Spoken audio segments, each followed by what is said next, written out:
Jedným z najväčších rizík zdravého vývoja a dobrého fungovania Európskej únie v budúcnosti je prijímanie najrôznejších, často zbytočných, protirečivých a vo svojej podstate niekedy aj priamo škodlivých predpisov a regulácií vo veciach, kde zdravý ľudský rozum hovorí inak.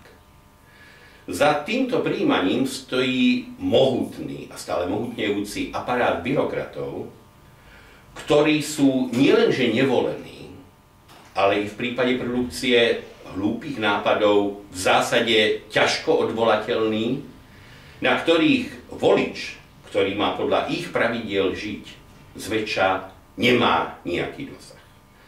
Pred predchádzajúcimi voľbami sme ako na ukážku takejto produkcie hovorili o predpise určujúcom zakrivenie banánu, ktorý je vhodný na konzumáciu občanov Európskej únie.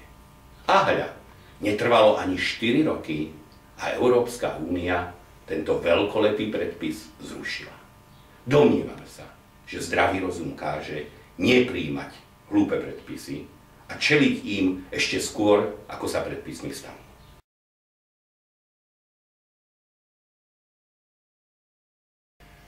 Voľte kandidátku číslo 9. Kandidátku koalície Konzervatívnych demokratov Slovenska a Občianskej konzervatívnej strany.